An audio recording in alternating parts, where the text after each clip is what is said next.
Okay, Jay. So you knew I had to bring this here. Yeah, I you saw know, that. when they told me that I was going to interview for Toy Story, I had to bring this over Yeah. because Toy Story has been a movie that has kind of transcended generations. You know, a lot of Absolutely. people, young and old, know about this movie. So how was it for you to be a part of this franchise now? Well, you say it transcends generations. It does it in many ways. It does it, one, because it's great storytelling. Two, it was like visually at the forefront of digital animation. But three, it's like it kind of goes back into our childhood and gets those sort of iconic characters, whether like it's the cowboy or the space guy.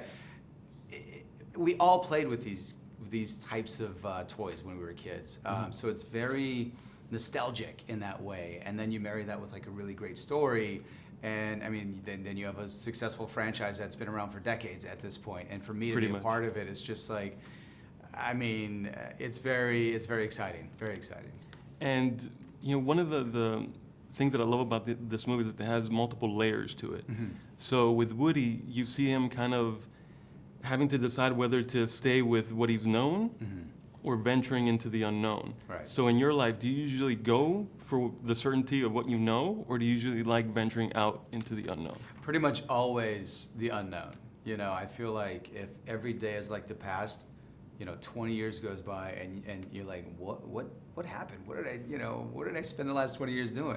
I like kind of switching things up and taking chances. And for example, I remember I had this opportunity to do a movie in Central Asia, in the middle of like, in nowhere, in a country that probably many people at that time never heard of. So it was like, I'm doing that. Period piece. It was cool. I like taking chances and just doing things different. Like for example, Magnum PI. Now I know I'm spending a great deal of the year in Hawaii, in a totally different That sounds place awful. that I never thought I would Yeah. be. I know, but it's a different. It's a whole different mentality, a whole different world. It's an island, so. It could be sort of claustrophobic if you're not in the right mind space. But yeah, I like taking risk. It's good. It's good to know. Now, with Bonnie's dad in the movie, the toys interact with him a lot, more than I think they have with any other human character, really, in the franchise. So I wanted to ask you a hypothetical. If the toys actually did one day come to life, how would you react to that? I think I would be genuinely freaked out because they've been attacking me the entire film. Oh, yeah. No spoilers, but yeah. Oh yeah, no spoilers. Yeah, But they love me very much. All the interactions are very friendly.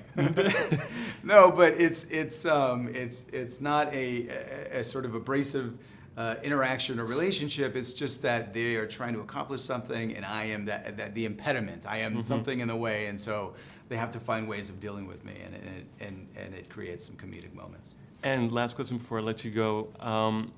Did you ever have a favorite toy growing up that stuck with you? Yeah, I've actually been asked this a couple times, and I kept hitting the Star Wars because that was one of them. But the other one was Legos. I was a huge Lego fan, and my buddy, who was an only child, lived next door to me. He literally had an entire city of Legos. He had it built on this large plywood platform, and I was so jealous of him. And I'd go over there and I have I had like a police station and maybe like a fire station or something, and he had like an entire city. Oh man, well again, thank you so much for your time, and it was an absolute pleasure. Thank you, man. Appreciate it. Thanks, You- Anthony.